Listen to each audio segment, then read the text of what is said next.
Welcome everybody to the Gecko Pod. This is episode 47. We're almost to 50, which is pretty exciting. Almost there. We're almost there. I think episode 50. I might be down in North Carolina with you, AJ, and we'll do something special. So we're almost there. That'd be good. That'll be fun.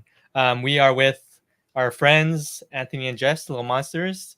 I think you guys are the first ones that have been repeat. Is that right, AJ? Yeah. Other than obviously Brian on the lives, but yeah.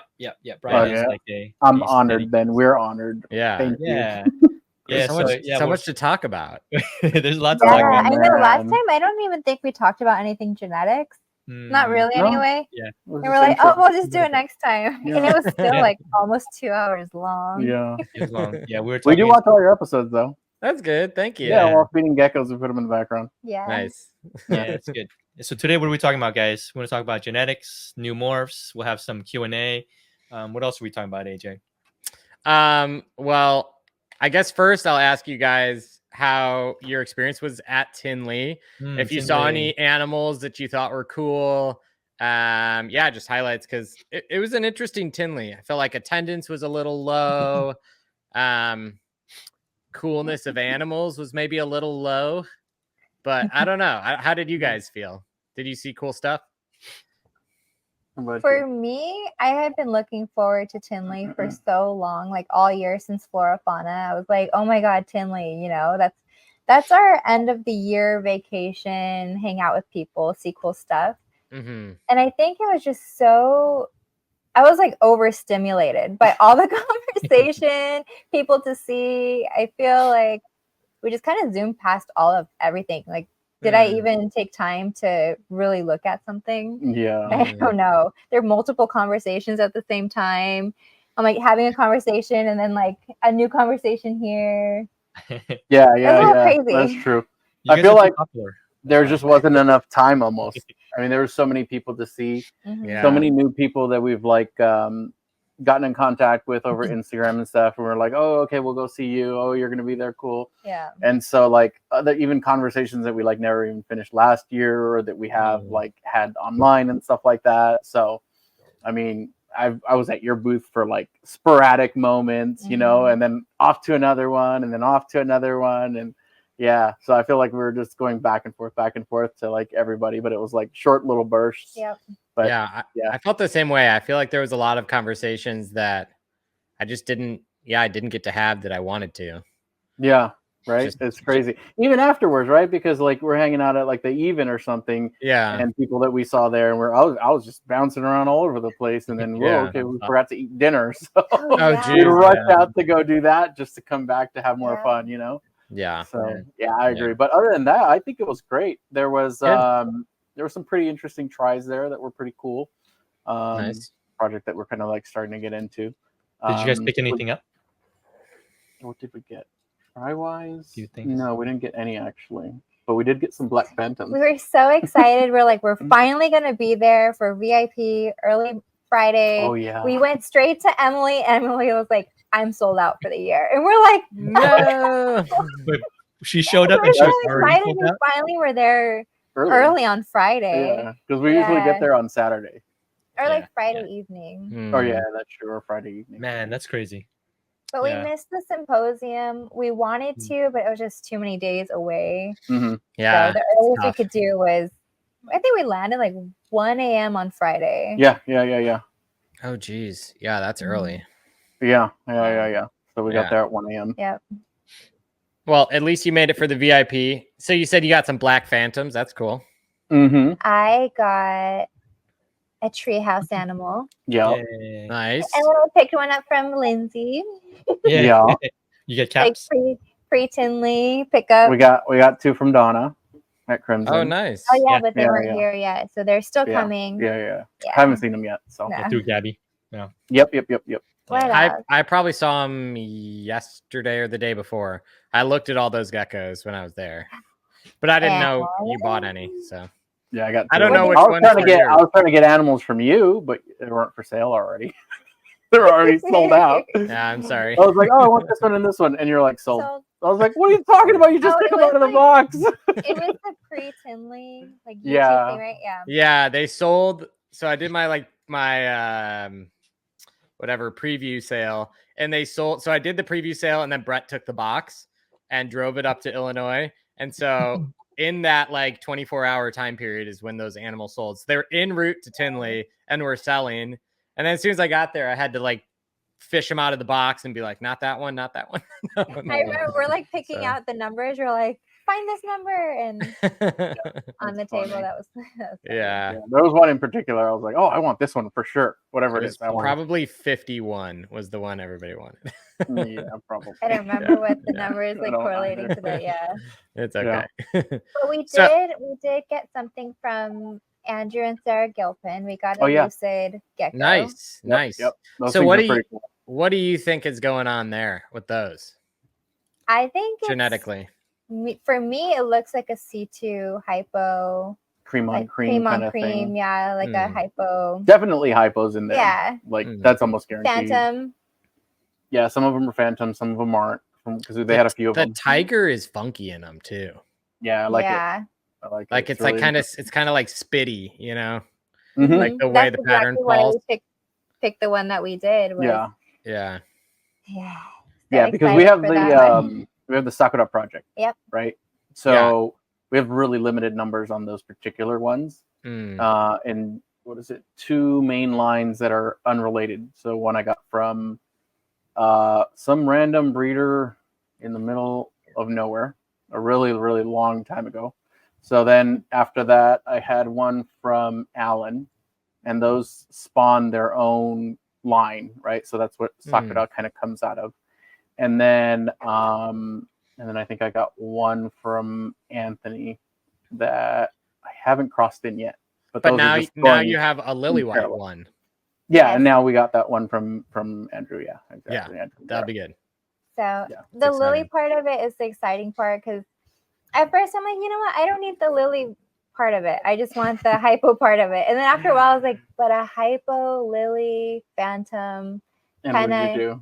You got them yellow, tiger. No, I got the lily. I paid for the non-lily, and then I was like, never mind. I want the lily. Oh yeah. Back and forth. If ever you can make a lily version too, I think do it. That's my opinion. Yeah, because at first I'm like, I have lilies, I have this, and then I was like, no, I won't take the lily, and I'm like, I can't walk away with this. Yeah, because at that point you can make 50-50, right? You don't have to walk away from having to add it later. Yeah. But I'm glad I changed my mind in the end and got the one that. Yeah, I was at the table and I was like, okay, you pick. I'm gonna go. Yeah, I'm gonna. It was like, oh my god, just make up your mind. I went to go see Mike Novi after that for a little bit. Harry, I'm gonna have you take. I want you guys to talk about this. So the hat thing with Exanthics. I'm gonna have you guys run with this for a second because I'll talk first time ever. Front me for a second. I'll be right back. He's just like, I gotta go to the bathroom. Be right back. I got you.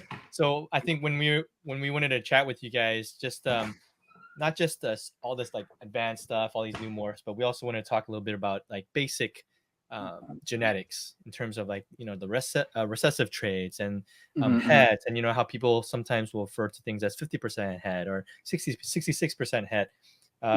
Can you clarify for us those things? And so anytime people ask us these questions, we can just refer them to this episode and be like, here you go, guys. Gotcha. This is Anthony's favorite topic. If anything, we saw that eye roll. Diagram of like. It's really funny though, because so we already have the resource of Foundation Genetics that I've outlined and stuff, but I'm pairing it up with videos probably in the next year or so. Okay. I think I've got maybe 7 or 8 of them done to like explain the differences that you should see in what you produce when you start breeding stuff. I know it's kind of like a hot button topic when you talk about 50%, 66% and stuff like that. People start adding percentages, and like you've seen like 33% and like all sorts of weird stuff happen because there's such a big misunderstanding of where the number's actually coming from. Yeah. So I think it's easier just to like write it down as a diagram. So that's what I started doing. I started making some videos and stuff like that. And these videos aren't out yet, right? They haven't been. They're not out yet. No, Okay. they're done. I've even scripted them and stuff like that. So but they'll be found on your. Eventually, I'll make them up, but okay. I'll add them to that. Yeah, but it's really just to like help people understand where that number 66% actually comes from. Okay. Because it's more of like it's not what the odds are that the animal's going to have the gene. The odds that the animal's going to have the gene is always going to be 50% because it either has it or it doesn't. You can flip a coin 100,000 times, and every time you flip the coin, it's going to be 50%. And so she wants in on this conversation. And so the 66 actually comes from what are the odds that you will pick an animal out of pairing two animals together. So if you were to subtract the ones that you've produced, right, that are visually showing, and then you subtract, and then you're left with all these normals, right? And so out of those normals, you look at the odds and you're like, well, okay, this one and this one and this one and this one, and these three should be het. This one should be normal, just by odds, right? If you're looking at like a Punnett square.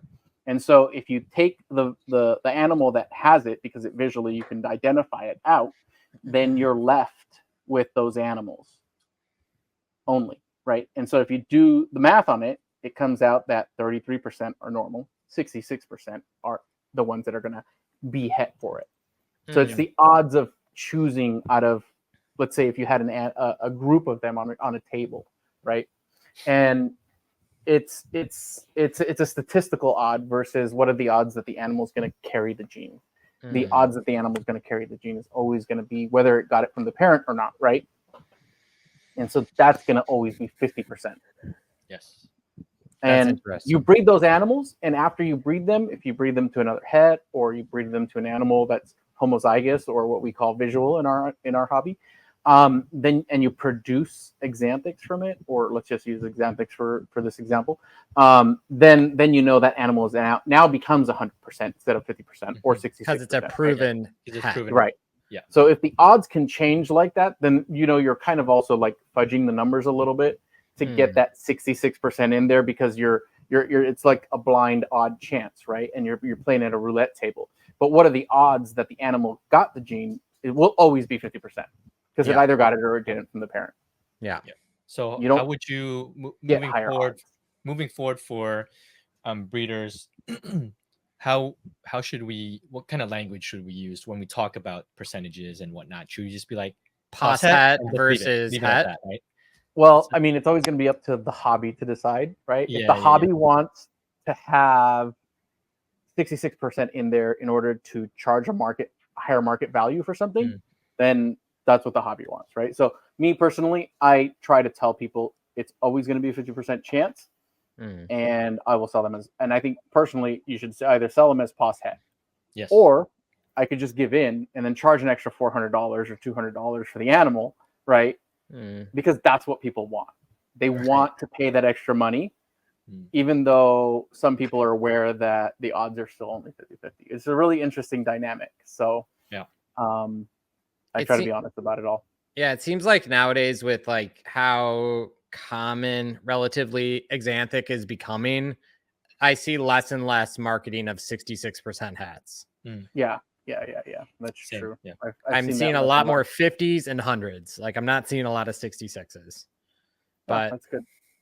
I don't know. Maybe that people keep bringing the topic up and are actually discussing it, and then kind of look back and they're like, maybe I shouldn't be doing that and charging more. I see instead of percentages, people are saying het versus pos het, but not like the percentages. Yeah. It's definitely something that is like, something that we have to keep talking about. Just understanding language versus reality. Yeah. So percentages versus statistical odds and stuff like that. Yeah. You're playing math in different ways at that point. Yeah. And just understanding how the math works. And also within the crested geckos, how many things are recessive? We have exanthics, we have phantoms, anything else besides those two things? I've also labeled red to be recessive, which is a funny one. for me, that's like a personal one because I initially thought it was dominant, and then over the years of breeding it, and you look at the numbers and the odds, and you're like, something's wrong here. It doesn't add up correctly because as you guys know, I've outlined this for so many years now, and you look at it again and again, and you're like, this doesn't add up exactly the way it should. Something's off about red, and that's what it was. If I changed, and it ended up that I produced reds out of non-reds from certain lavenders several times, and then at that point I was like, okay, so if it is recessive, there's a ton of animals out there that are het for red. So I went back, right? Look, because there's a lot of het phantoms. This is true. Yeah, you're right. Tons of het phantoms. Yeah. People don't even know they have phantoms in their stuff, and they're popping it. And Yeah. That's a really funny one. I mean, that was a good topic that we discussed at Flora Fauna during one of the talks that we had there as well, which was interesting. Chocho. Huh? Chocho is Which recessive. Chocho also seems to be recessive as well. Right? Okay. From what we've read the article that was out about it, What else is recessive? Super stripe. Well, yeah, that one's recessive, but also epistatic. So yeah. So it's like recessive, but with a plus. Yeah. Or a star rather. Yeah. Yeah. And we were jumping the gun on this. Footnotes. Yeah, see footnotes. See footnotes. Yeah. Oh, good luck. Have fun. Yeah. It's exciting. And this is a new gene as well, or something that just popped up. I mean, that's more popular as a pixel, right? Like some people will say that it's not. Some people will say it is recessive. Some people say it's not. Maybe there's different variants. Like or there's two different genes. One that is looks like this and is incomplete dominant, like the AC ones. Yeah, and then ones just jump into it. Yeah, I mean, I feel like there's so much variation, right? And there's so many different ones out there, or lines of it, or groups of people that are breeding certain things that they call pixel. At this point, in my opinion, it's just like we're 2 to 3 years out before we really figure it out, because we have to cross the lines, right? Yeah. So are they compatible? Are they not compatible? So if the ones that are being labeled as recessive, if they produce none from the ones that are incomplete dominant, you're going to have a hard time telling, is it incomplete dominant on the pixel side that was labeled as incomplete dominant, or maybe the one that we had as recessive is actually incomplete dominant. You almost have to test them to like non-pixel animals. I see. Yeah, you do. Breed a pit. Yeah, like breed. If it's incomplete dominant, the incomplete dominant one that's been labeled incomplete dominant, the super is the one that's displaying pixel the most, right? So is it just more pixel? Then it seems like the ones that are labeled as super pixel like dump out all of the lateral pattern.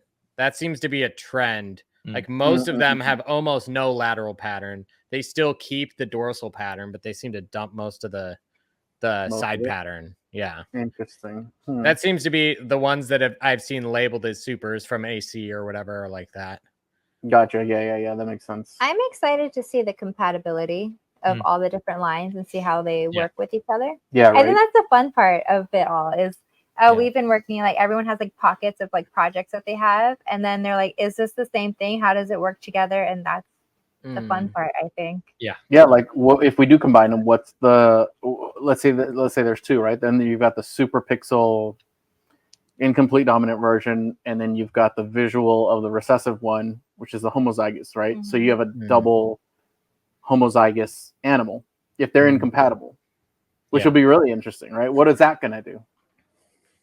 So I mean, there's so much that you can that can go on back and forth with those particular ones. Do you guys have a pixel group that you guys are working on?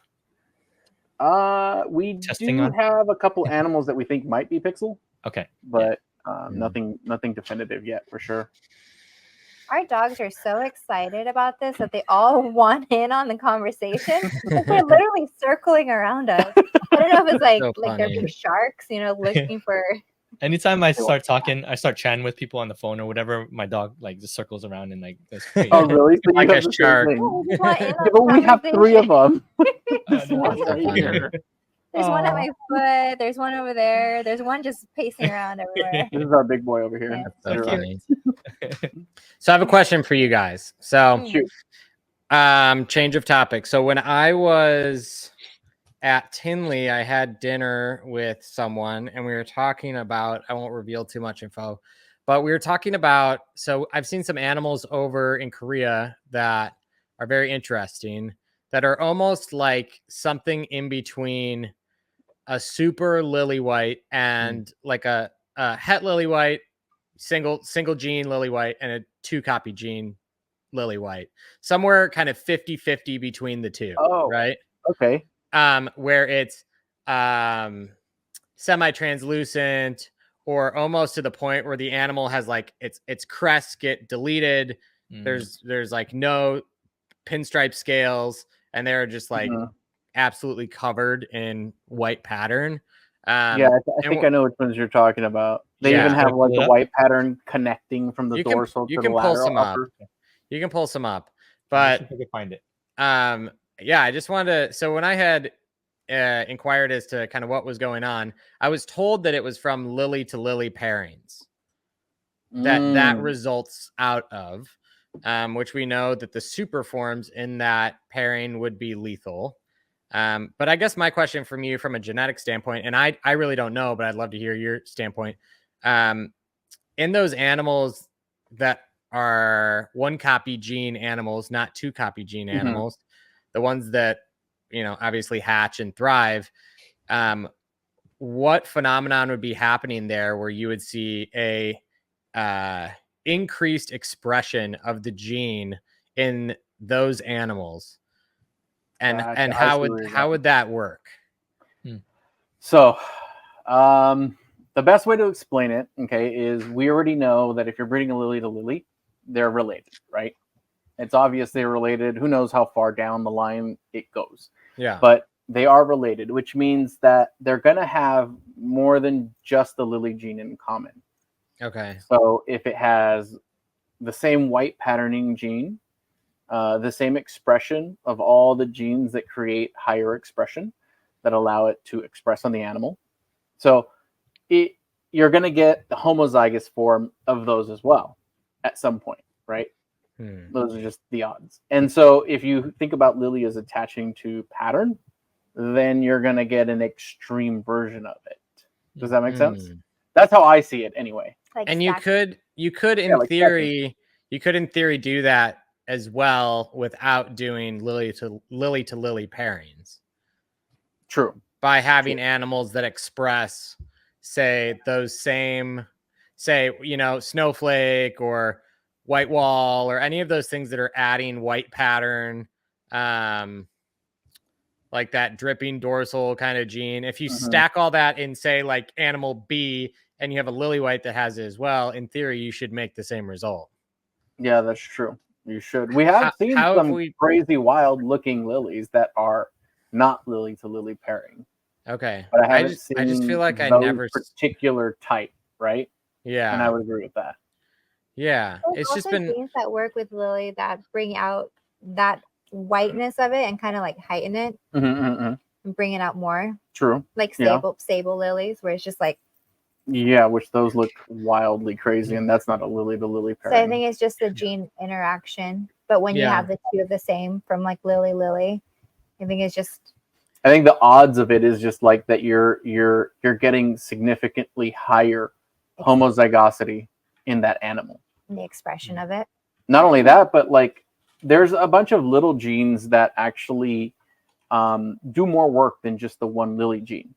And those genes are basically how well that gene's going to express, or basically it has to do with how controlling how often that protein, that lily gene, that particular protein gets created.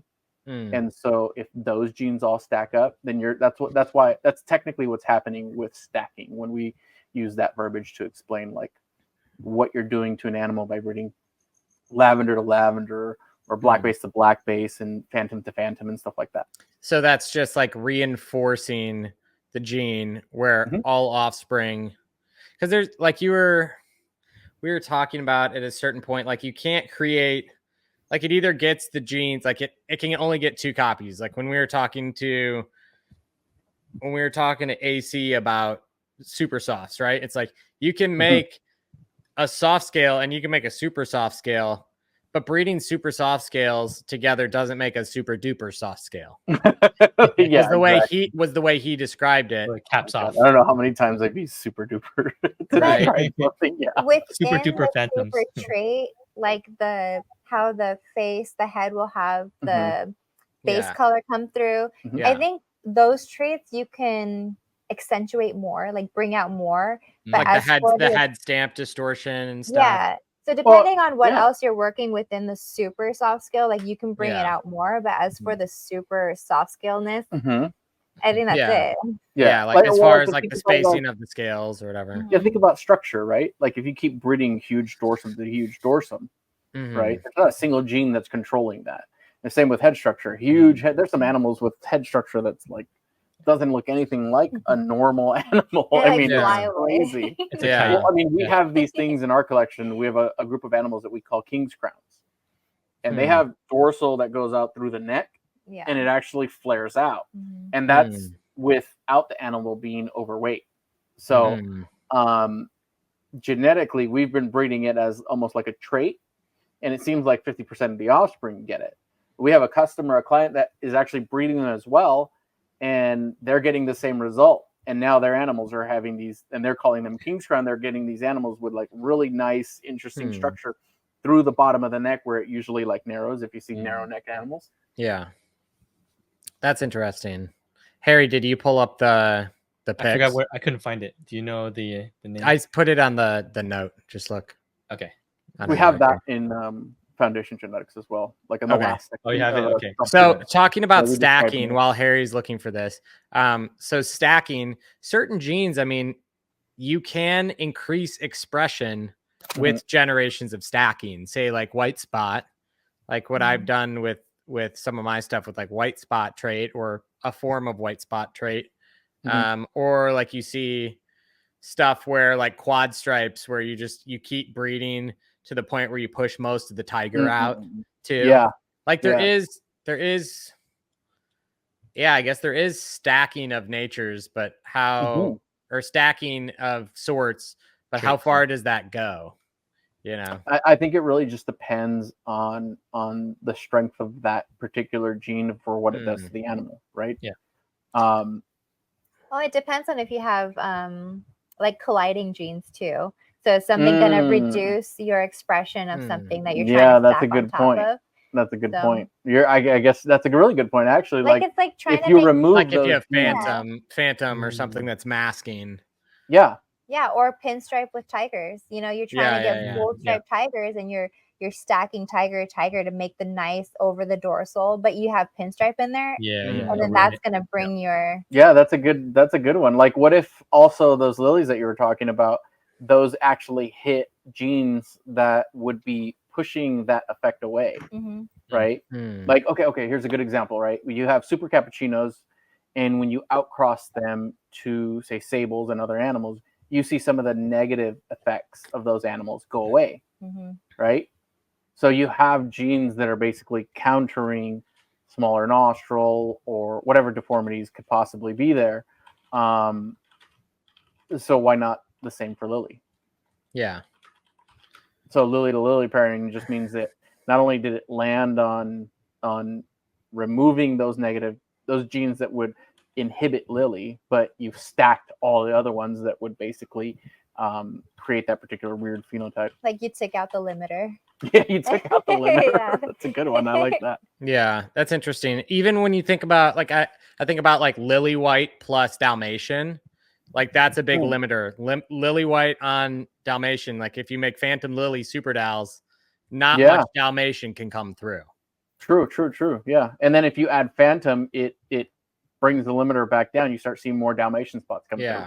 It took a long time for us to even see Dalmatian spots on lilies. Yeah. Like and those are just genes that we know of that we know have like real strong single allele heritability. But like think about all the other genes that are involved in how they express, and that control just how those genes work in the body. Yeah. Because all it comes down to at the end of the day is you're looking at like protein that's being created that then either forms melanin, forms red color, orange color, yellow color, etc. Look at that. That's wild. So this is one of the things I was talking about. Wow. And this is a lily to lily pairing? That's what I've been told. I'm not going to say it's definitive, but look at the nose, how it's darkened. It's interesting. Isn't that weird? Right? It's like almost like it's like a line it's like a across the super. It's like a super that. You know what though, AJ? Look at the legs. You see how they're almost crystal clear? Yeah. Right. Yeah. Have they made more than one? What do they say? So what do you think in this? So this is a good pivot. Now that I'm looking at this, do you think like this right here is, say, what people call super genetic hypo plus lily white, for example? Oh, that's a good point. Yeah. See, what if they stacked multiple genes and if it's a viable combo? Yeah. If it's a viable offspring, I mean, what we've known as what looks like a super lily white, right? Yeah. That's a good point. It could be that those lily whites were also single gene carriers of, genetic hypo. What people call genetic hypo, pinky, ghost, all these different things. Yeah. That's a great one. That's a good theory, actually. I like that. So that could be because you see that top layer cream on the bottom animal. Looks Are like those three all the same animal? I don't know. You read that? To me, it looks like the top one's the hatchling picture, and then the bottom is the it looks like the tail. Looks like the tail pattern is different, though. Yeah, but who knows how the lily develops on them, right? Yeah. That's so I mean, crazy. at this point, they're so crazy. It's weird too because the legs are like crystal clear. Yeah. The other thing, if there's only one, the other thing I would lean towards is it a chimera? Yeah. Right. Interesting. Yeah, it's really interesting.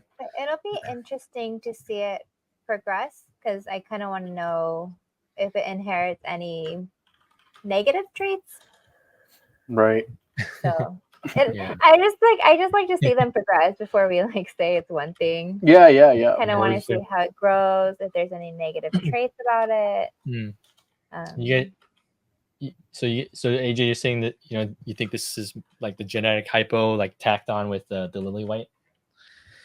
Possibly. I don't know. I mean, I'm just looking for an explanation as to what that could be. Yeah, it's very interesting. Yeah.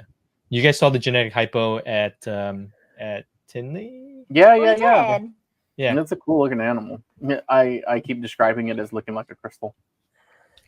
Oh yeah, because it has the crystal ball python. Because it crystal, super crystal. Like that would have been a cool name with the yellow. I just like the way the speckling on the top on the tail looks.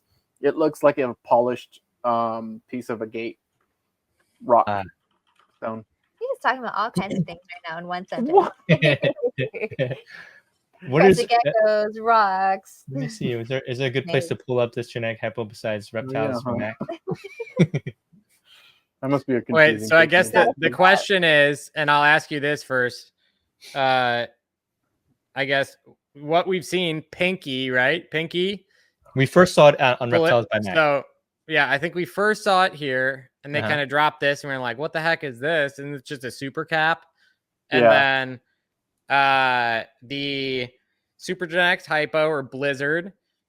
And then this week, Pax Ghost from Cray Pax in Korea. Man, you're just dropping some bombs on me. Yeah, and Harry, what would you say? I mean, what would you say?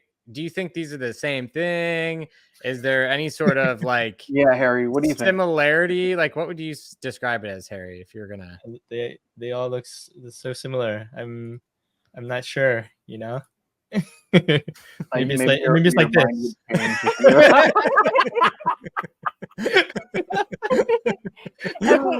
That was the worst. That was the worst setup. That was the worst setup of all time. You like that handoff? That was the most clumsy handoff of all time. That was amazing. It looks like the most unnatural handoff. I was like, oh shoot! I was trying to pull up. Yeah, you're like, it's time. Click here. I was like, oh, hold on, I'm not ready. How many memes do you have lined up for us, Harry? Only one so far. I have all these tabs, and I was like, oh shoot, where's? For me, why I wouldn't think it was a super cap is because cap, they make a melanistic, and then this is more leucistic, so it would be the opposite. So I wouldn't think it was the same thing. Yeah. Unless there was something causing the leucism within the melanistic. Yeah.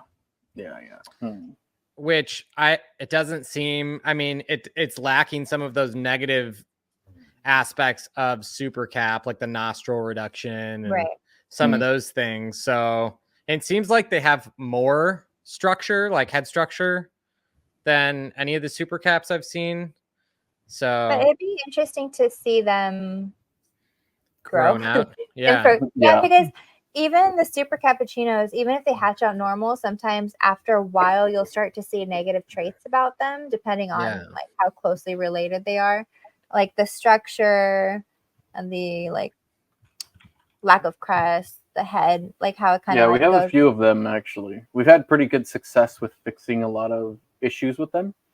But right now we're kind of studying them. I'm trying to work with a university to see if we can get more details as to what may be the cause of some of them having negative defects and others not. I personally think it's diet related. Oh, look at that animal. Look at the eyes. Whoa. That's crazy. The phantom eye almost. New morph, guys. New morph alert. It has a red ghost backs. A new morph. They put their name in the back of it. I like that there's a little camera. That's an interesting one. Yeah. Yeah, that looks like the pinky, right? Yeah. I mean, they all, to me, it looks to be the same thing. I mean, what are the odds that we haven't seen one of these that's viable in the entire crested gecko hobby, right? And now in a period of 4 months, we see them in multiple places. Right. So to me, it points that they're being distributed by a single source. Yeah. If you go, Harry, look up at the top picture. Of Mac. Go up a little bit. That one right there, like the main picture. You see how the animal has the like yellow patterning. The one at Tinley had the same thing. Exactly the same. Exactly the same. Yeah. Okay, let me pull that up. Hold on. Which might just be flame tail, like, or whatever. The one at Tinley that I noticed has a similar tail as well. Yeah. Do you think that's just like flame expressing through that pattern? Or, like that not a phantom animal? I don't know. Yeah, possibly. I mean, you've got something that's clearly destroying all the melanin in the animal. Yeah. Right? Yeah, that crystal tail. Look at that. That's the same, like speckling. It's pretty much nearly the exact same. Exactly one older than the other. Can you scroll down on the other one? Scroll down on the baby picture. Yeah, look at it. See it? Mm-hmm. So there wasn't as much color until it got into like. They don't. Yeah, even when Brian had posted that one is a baby, it didn't have that pattern. Right. So. That's I mean, if it makes sense if it's all coming from Reptiles by Mac, since I mean we already know that's the same thing that happened to Cappuccino, right? Yeah. Once Cappuccino came out, suddenly they had Reptiles by Mac had like 5 super adults that were like already going. They're like, oh, by the way, we have these. Yeah.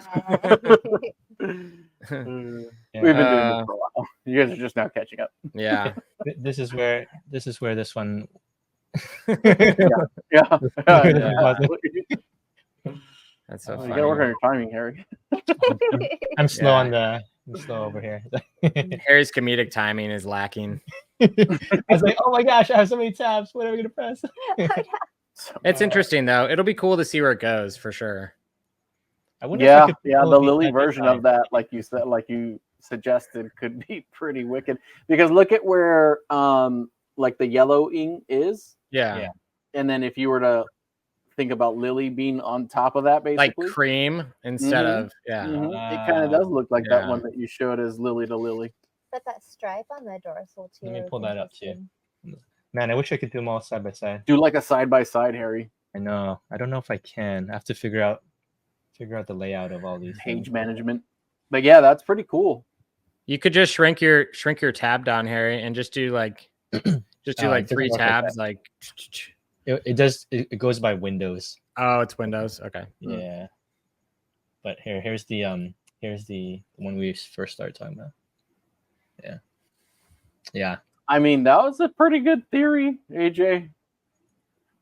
I literally came up with that theory. I came up with that theory as we were sitting here. Yeah. I It's did a not. good one, I did though. not premeditate that. I At love all. brainstorming. This is why I love Yeah. talking about Like- genetic stuff. Yeah. Brainstorming Brainstorming, sessions are the best. Yep. That's a good one. I like that theory. Could it be a super genetic hypo lily? Yeah, that's a great one. Because that's how I imagine it would fill in. You're right.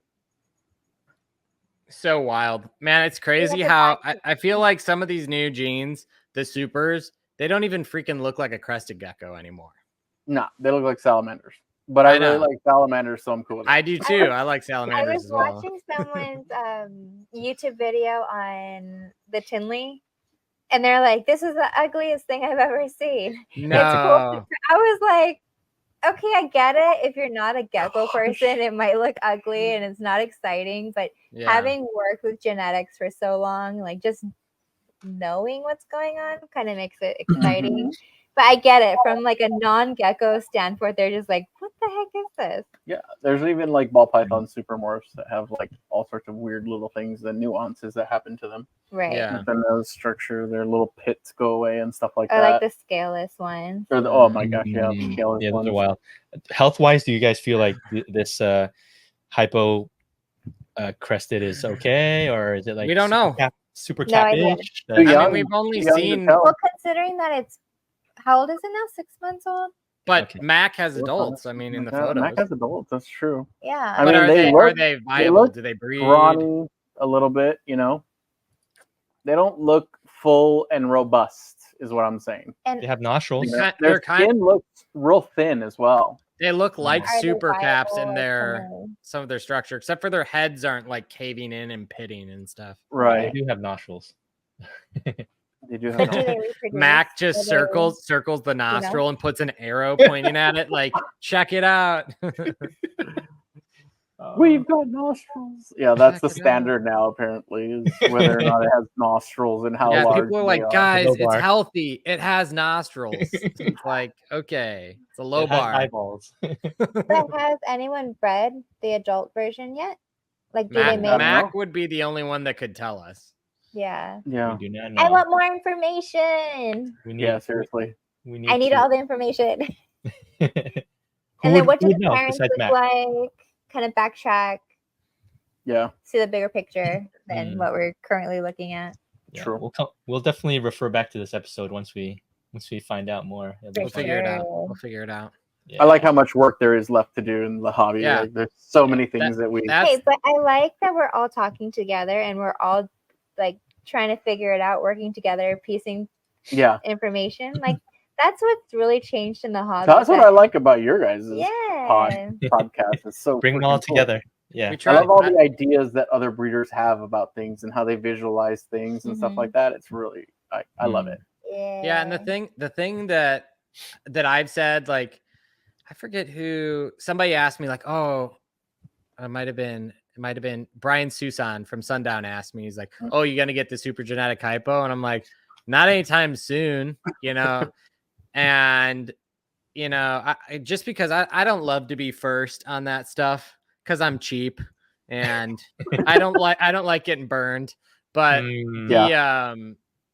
the thing that I am excited about, I'm always excited, no matter if it's something that I want or not. The thing that is cool is that it's just going to unlock so many different combos for the future and different things that can be made. And that's longevity for the hobby.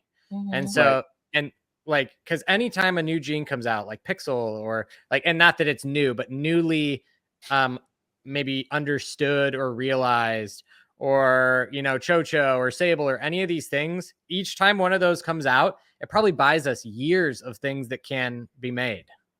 Oh yeah. So it's I like agree. the fact that we've gotten like 4 in like 3 years, like we are set for the next 10 years for projects to work on. That's true because some of them are recessive, right?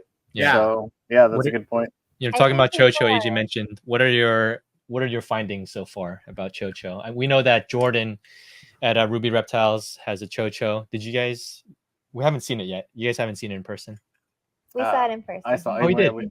Yeah, it's a beautiful Oh, thing, nice. to be honest. So that pink that you see let in me the pull it up. pictures, like Yeah. it's just so much more in person. It's like yeah, I feel like all the pictures that I've seen up until now for Chocho don't do it justice in person. It does a good job, like trying, like it gives you like the kind of like what to expect. Yeah. But Yeah. seeing it in person is like different. Yeah.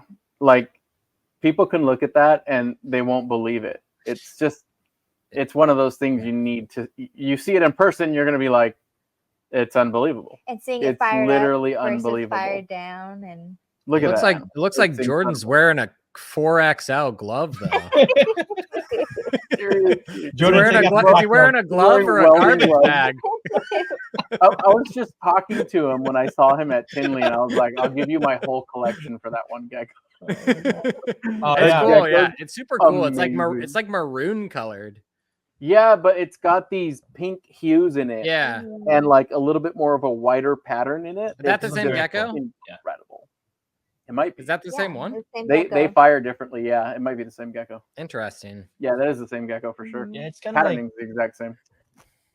it's kind But yeah, it's definitely, for me personally, I think that would be my number one new morph to try to get. I loved Kaylee's comment on this photo. What does it say? Hey, finally we'll be able to know what a chocho is. Well, they have an article on it, on what it is, how the parents were bred. It's just all in Korean. Oh, but you can go to Google Translate, and it does a pretty good job. It does an okay translating. job. I just have her translate. Yeah, I was like understand reading it. it in Well, Korean. I had to read it really slowly though, so I understand. So Oh, I was really? like reading it, and then I was like, wait a minute, and then I translated it. I'm like, oh, so actually it does a pretty good job. See those? Okay. See the belly right there? See the belly? See Yeah. that pink? Yeah. Like multiply that by 10, and that's what it actually looks like. It is literally. But then these things end up being like not pink as adults. it's gonna fade out. Probably. Yeah. Yeah, They end up being like banded with white and they're like reddish. Are they? They're like this dark red What does the adult maroony look color. like? Just go I to mean, like, Sunju's. Look at tangerine and hyper tangerine that we breed. Like Mm. those Yeah. animals This- in person are incredible. And I do color workflows for work, Let me so pull you. I can represent the colors pretty well in photographs. But Chocho looks like a brick red animal mixed with tangerine. That's what it looks like. Let me pull you guys up. Here. Just go to Sunju. Oh, Sanju. not Sanju. Oops, what am I doing? Yeah. Okay, there we go. Just go down. I want to see the adult. Keep going. Oh, look, another one of those freaking. Oh, they have one too. Another one of these. Do they have one as well? Yeah, Let's I take did a too. super I genetic showed you hypo? this one. Oh yeah, you do. Man, is that one a has pink? Is that a pinky? Or is that a Pax Ghost? I can't tell. Does it have the yellow? And that thing looks shaky. Later. It's a little shaky to It me. looks like it might be a little bit of a preemie though. That one, right? Yeah. It All right, looks keep like going, Harry. one I'll and a tell you half. when we get to a Chocho. All right, let's look for this Slower. red. Okay. No. Now we're looking for adults. That's Nebronia. Don't click it. It's so cute. No, want- I know I you want want to. Don't do it. Okay, let's make a crested that Harry color. gets distracted. That's one. I think that's one there. If there's a puppy, I'll click Is it. that one or is that Sable? No, not that. The one. Chocho. No. The one On the above right. it. The Yeah, one but above it. we're looking at adults. Oh, adults. Okay, let's pull up adults here. That one right above. The one it. above. Up, right. Up one. That one. Yeah, that one. I believe that's an adult. Is that with Lily or without Lily though? Yeah. He just says CC. I think that's Looks like just a- normal. It looks like Yeah, a see? lily. CC No? stands for Chocho, his shorthand, right? Oh, Yeah. okay. I don't But think is that's that a Lily. Lily? I don't with think it's Chocho? Lily. I It think says it's Lily on the without. thing.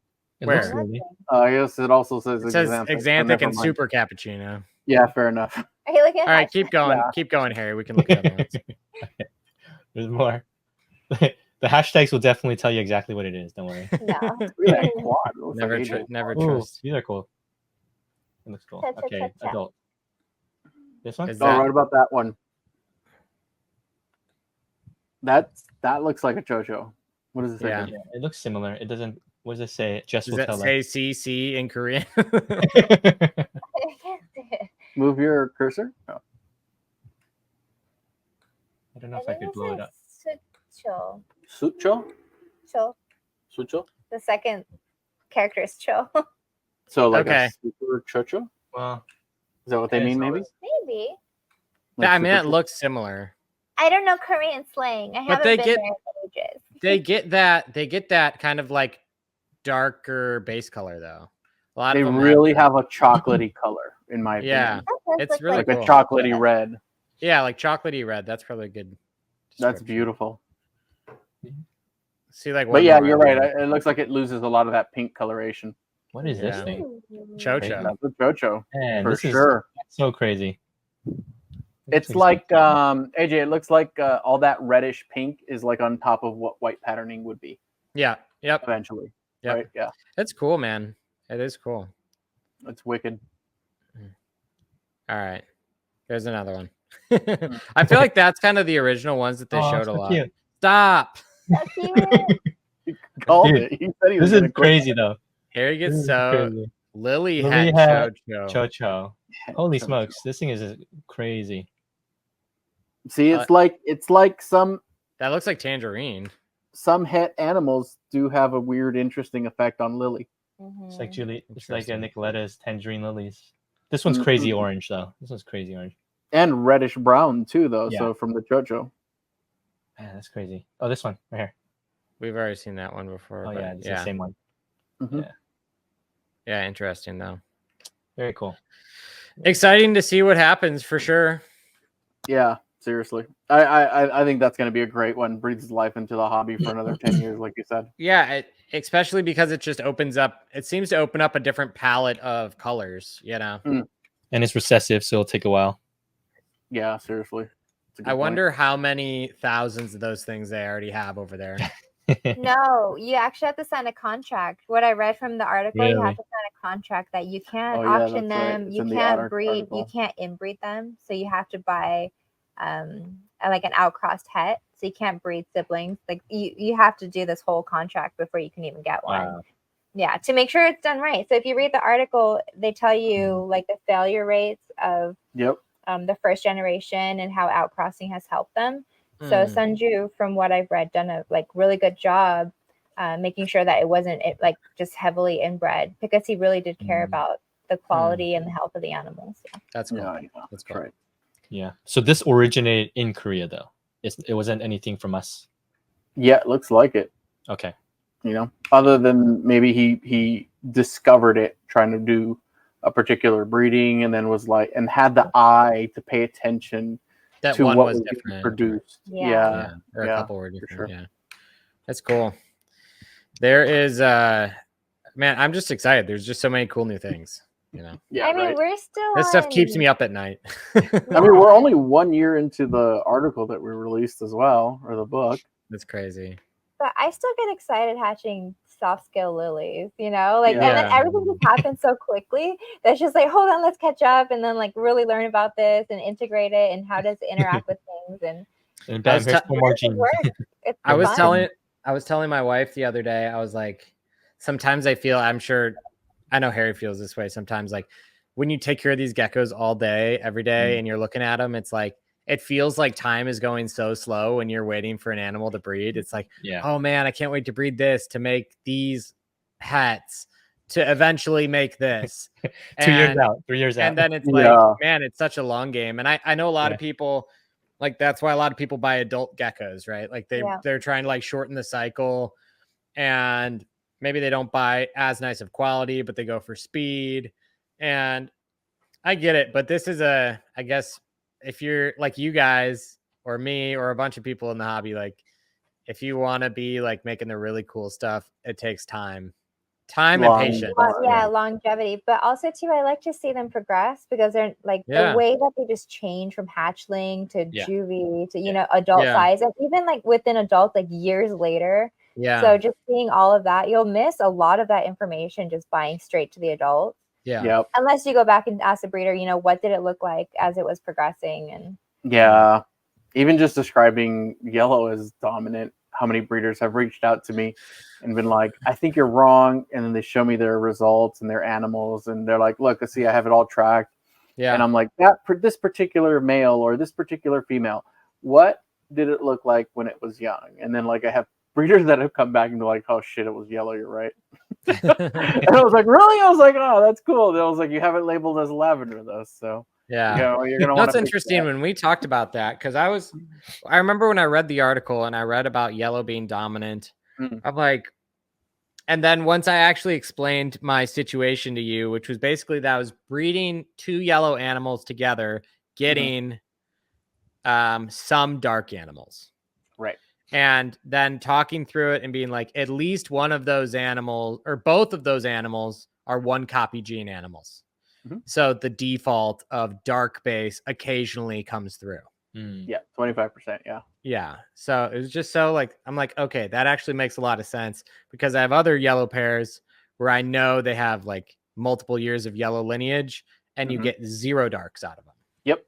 100%. Yep. So it's like, okay, it does make sense. Like the math does add up. It's so goofy that the way that you confirm these things is by math. It's like, and that's the way we kind of, and unless they map the crested gecko genome, and they take sheds from a million different animals and can tell you what genes are at play, which would be awesome.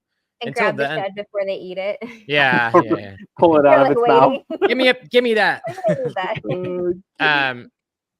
But until then, yeah, right. Until then, we just have to use math, I guess.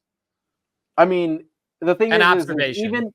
Even if you do all that, right, and you get the shed, and let's say we confirmed all that through genetic testing, you still have to do the math, and you still have to do the breedings, because you need to compare what you see with what you get out of genotyping the genome of the animal, right? Yeah. Because then you have to, because you're going to get a sequence of letters for what that particular allele is.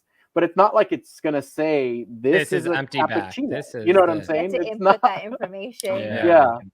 So it's all a game of filtering through all that data and being like, this one thing is in common in 10 animals, so we can say possibly this is the gene. You do that. This is yellow. This is tiger. This is, and you look at the percentages and be like, well, 100 of these that we sequenced, all we know visually were cappuccino or visually red, and all have this exact gene in common. Therefore, we attribute that allele to that gene. That's how that works. Yeah. But you need a ton of data to go through. That's why the ball python community is just started it like a few years ago, right? And I mean, they have had this, so many sequences done just to build the database for what each gene could possibly be. So that's going to be insanely expensive, and I don't know if it will happen or if it will really solve any of our issues anytime soon. Yeah, I'm sure there's always going to be a way to dispute any argument, because it's all theory based anyway. Yeah. But I know there are people working on it that I'm talking to as well. So hopefully it comes to fruition. Yeah. Because if it does, I've got a ton of animals lined up that I've sequenced right through breeding. So are you guys being loaned any of these new morphs? Any more cool things that you guys are working on? Secret projects? None of the new ones that have come out. No. Okay. Got it. We do have Sorok and Super Cappuccinos and stuff, though. Cool. Yeah, still working on this. Cool. Are you guys cool with some rapid fire Q&A? Yeah, let's do it. Okay, so on Instagram, we got a bunch of questions. Yeah, we had a bunch of questions. We did the question box on IG, and then a couple on Discord, and then I just compiled them and put them in this little thing here where I can throw them out like this to you. Okay, and then we have about 15, 16 questions or so. They don't have to be super rapid, but yeah. Moderately rapid. Take your time, but take your time, but don't take your time. Okay. Yeah. Medium rapid. Yeah. Take your time, but hurry up. Okay. AG Geckos asked, going back to the tangerine topic, I want to ask them if they believe that there are 2 traits of tangerine, basic and super. Again, I didn't filter through every single thing. I'm just basic and copy and pasted. So. I'd say there's not 2 traits, because 2 traits would indicate multiple lines where you can insert basically genes, but there are 2 forms. So that means 1 trait, 2 forms, one that's het, one that's homozygous. It seems like there is. Otherwise, it's more similar to like the tangerine gene that we see in leopard geckos, where stacking it gets better and better the more and more you make them and breed them and interbreed them and outcross and intercross again. Yeah.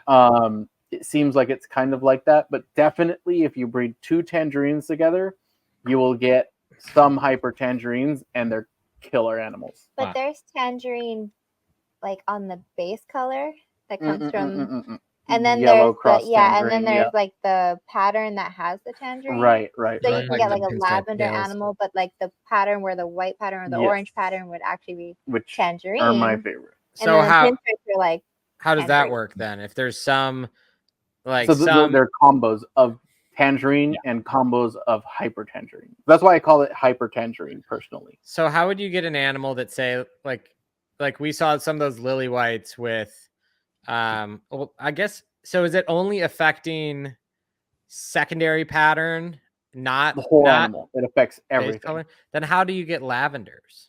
So you can still have a lavender, right? So think about I think one concept that I think should eventually help people out a lot is understanding what the gene is actually doing in the animal, right? So you've got these 3 layers. You got melanin, you've got lucifores, and then the top layer, you've got all your color that's producing orange, red, and yellow, right?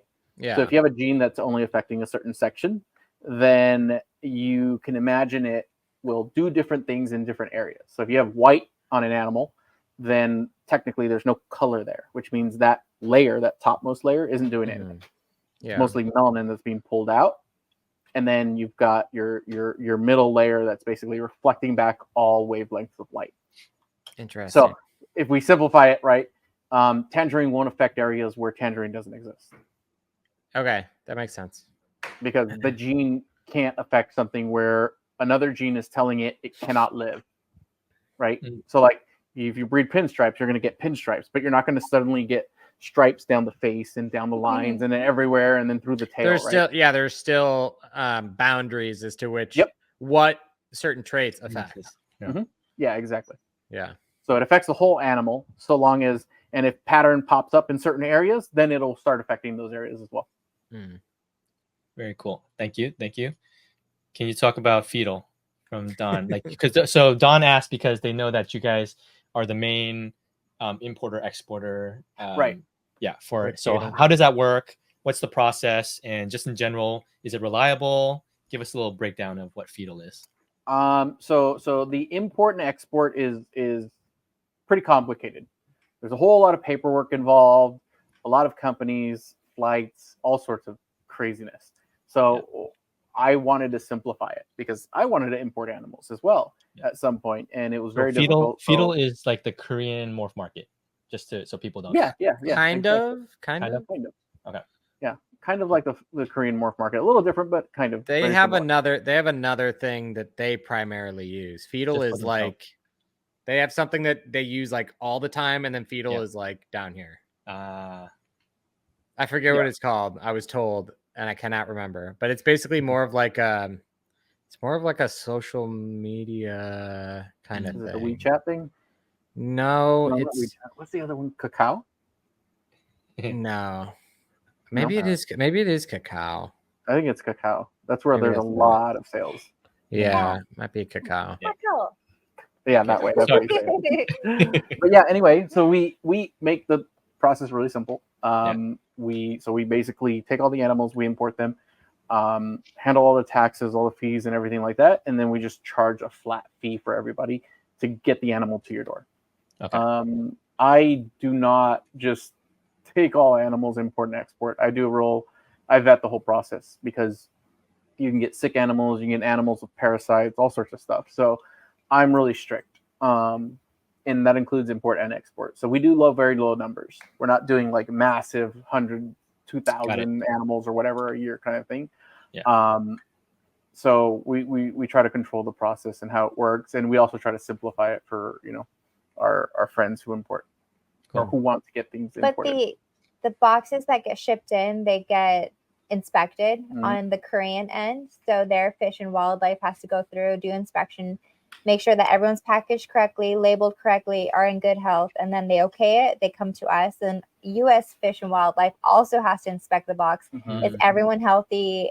Is everything that packaged properly? If your animal is too big and a small of a deli, they can just cancel your import. So yeah, they make Well, sure that's that good. yeah, That's so good. they make sure everything is legit, and then we have a broker that we work with that has, because you have to have a middle person.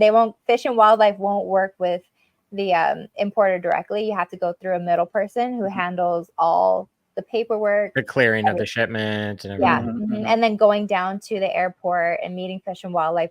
So you guys have a middleman between you and Fish and Wildlife too. You legally, you have to, in California, you need an impartial third party that you have to do. Interesting. So neither party can import directly. So even the person the third party cannot legally import animals themselves. That must be a California thing. It must be. Because when I was in Illinois, the company that I worked for, we cleared a lot of reptile, bird, fish, and we did it directly. Yeah. So we didn't have to have a third party. But that's interesting. Because we reached out to Fish and Wildlife. How can we get our license, this and that? And they're like, you need a broker. Like, we can't work directly with you. Yeah, legally. But I tried. But you can't become a broker yourself. You can become a broker, but you must be impartial. You must still be your own broker. Impartial third party. Yeah, that's the legal part of it. The jargon. So you can be somebody else's broker, but you can't. I can be somebody else's broker. Yeah. Yeah. Okay. Actually, I already started the paperwork for that. But yeah. Okay. Cool. Cool. Nice. Sweet. Let's just do everything. Yeah. So I can tell you, Harry, I bought a couple geckos off of Fetal. Yep. It went to Anthony and Jess. They went to Anthony and Jess. It was really good. I mean, it was a good process. It was very interesting though. It was kind of archaic as far as like the way that you pay, and it was strange. Yeah. It was like I told the person that I wanted to buy geckos, and then Fetal DM'd me. Like Fetal's account DM'd me and gave me wire instructions, and then I paid Fetal, and then Fetal pays out the seller probably minus a fee for using the service. And then Fetal did all of the communication to me. So like when my geckos showed up to where Fetal packed them, they took photos and videos of my geckos there. Yeah. And then it was just strange. It was like once the transaction was started, the communication with the actual seller stopped. Yeah. And Fetal became the seller. Yeah, got it. Which was interesting. Yeah. And then I see. Then they send it over, and then Anthony and Jess will message you to coordinate. And I think, by the time you've already gotten yours, and up until now, we've even streamlined the process a little bit more. Okay. So that people kind of know if you have XYZ kind of problem or question, you can direct it to either Fetal or I, and we'll handle that communication going forward. That way, it makes things a lot simpler, to be honest. Okay. Yeah, it was just interesting. I think I clearly wasn't the first one to do it, but I don't know, in the first few shipments of probably Fetal to the US, and it was a little clunky, but it wasn't bad. It wasn't horrible. But also too, like Fetal will take care of all of the like getting it to you part. But if you have actual questions about the animals, like even Don will answer all those questions for you. Like if it comes to the actual animal. So the breeder is not like completely out of the picture. Yeah. But when it comes to like actually getting it to the shipment and the health of the animals, and the timelines, and yeah, it makes sense. Cool. Very cool. Awesome.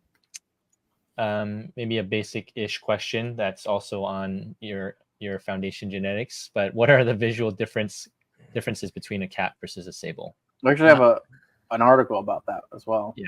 Nostrils versus no nostrils. No, I'm kidding. Well, I guarantee in the comments of this video there will be a comment that says, why do you hate caps so much? We get it every time. We have caps. AJ and I have caps, by the way. We don't hate caps. Nobody hates caps here. We all have them. We all have caps. But we always every video I make a cap joke. We always get a comment, why do you hate caps so much? I'm like, I don't. We don't hate caps. Okay, so the newer caps that are coming out that have the higher pattern, it's getting a little bit harder to tell for me anyway with the stable. But when it becomes like the super form, it's like super obvious. And then when you mix the cap with the sable and have the luwak, that's also different from what we've seen. Yeah. Yeah, I think the biggest thing too is just as you breed them out, that's what gives you the information whether something is lily-like or not. Yeah. Again, we go back to the math. So if you're producing 50%, let's say you're breeding a luwak to a normal, you produce 50% some that look cappuccino and 50% some that look sable, which we've seen. Then you're gonna be like, there's most likely an allelic mutation here, because, and then you go back, you look at the super form, the homozygous form, right? And you go, okay, well, in the homozygous form for sable, looks like this, and the homozygous form for cappuccino looks like this, and then when you add one copy of each gene together, then there's a third form. So those are the numbers, and that's why we're like, okay, there must be some allelism going on here. But for me, when I look at it, it's not so straightforward to tell the hets, other than like the patterning on the sable seems to be like not as high contrast. They so also like don't and more melty. out of the egg, they don't look similar either. Yeah, out of the egg, have you seen a paper sable white versus the sable coloration is very different. Yeah, sables hatch out almost looking like tangerine. They hatch out like, a lot of them hatch out almost like the like the dorsal pattern or whatever will be like bright orange or like this like super vibrant yellow color, but is really thick, almost like it's like the pattern is bold like a lily white when they come out of the egg, right? But it'll be like orange or this like bright yellow, and then fast forward to like 5 or 6 grams, they shed it all and it goes white. Yeah, like all that color goes white. Paper white when they hatch. Yeah, it's cappuccinos are paper white when they hatch, and then they're yellow when they're adults. Yeah. It changes over time. It's like the opposite. It glows down. Also, their lateral color, sometimes they kind of look like that brownish, reddish color, and then as their like caps are getting older, it starts to turn more of a gray. Yeah. And sable, another thing different that they do is sable actually has a white adding component. Right. It seems to bloom with pattern. Cap doesn't add white. But I feel like cap is very much stable. But Janines, have you seen Janines? They add white over time. But they also fade. Yes, they also fade to gray though. They do fade to gray, but they do have that white that adds over time. I've noticed it's just really It seems like the phantom ones in particular will get like phantom fraps will get spotting of white further up the dorsal than any normal phantom lily. True. I agree with that. Yeah. So that's really interesting. I really want to see phantom sable lily whites. Oh yeah, that's tough. Because when I was outlining everything for the article and looking through all the data, and I was getting input from every single person that was involved up until that time, it seemed like Phantom was never added to the project whatsoever. So you have to add it. You have to add it if you want it in there, unless you get one that you know is Het Phantom. So Mumu showed me the data where he actually had to add, because he didn't produce any Het Phantoms whatsoever. Neither did Cindy, and so it was added later on. Then they were assumed to be hets because they bred it to a phantom. Then they bred those hets to phantoms and finally produced phantoms. And it's kind of they're interesting. Like what you would imagine. But have you seen how they also have a dark stripe down their back? Yeah. What is that? I don't know. What the heck is that? The like how you combine stuff and then some new third. Yeah, it's like you make a phantom sable and then suddenly it's also a super stripe and you're like, what the heck is this? Not all of them. Some of them have come out with it, but not all of them. Okay. I've seen one so far that didn't have it. Okay. I've only seen that there's like a 3 photo like 3 photos in one post, 3 different animals that I saw, and they all had it in varying degrees. Like some had like a really thin line, and then one had like a really bold line down the back. Maybe those were also just het for EB. I don't know, man. If they are, that's wild. It's possible because no phantoms really show it that strongly. True. We're talking about the sable. I don't think I've seen sable phantoms. sable phantoms. There's not too many. I've only seen 2 or 3 or 4. I can But hear. would it be the same thing as what's happening with like frappuccinos? How they just have like the stripe down the middle. They do have that almost het empty back kind of look to them. Let me see if I can find this photo here, and then I'll forward it to you if I have it. Forward to my phone. Let me see. Do you have that photo, Anthony? Just pull it up. Put it up on your thing. I'm trying to find it. The camera. Okay, give us a new question while we're looking. Okay, new question. Yeah. All right. This one's an interesting question, but this one's a two banner version. Why are some geckos stiff and some not? I've noticed huge differences between Stiff? geckos. Sometimes as in like Teds. oh, I mean they're Sometimes holding probably geckos. 10. Some feel very stiff and hard. Others are very supple. Like I don't. Yeah. This sounds like a this sounds like a gecko personal scared. problem. Sounds like a frightened gecko to me. Okay. I actually have a little bit of an answer for this. So there are some geckos, right, that either I can hold or Jessica can hold and are very calm. And upon passing them over, they'll smell the difference between us. Yes. And then suddenly the little, you know how they have their pads and their claws are kind of like a cat, right? Yep. And then they'll come out like Oh that. no. Yeah, and it's just like, okay, this one's scared of me.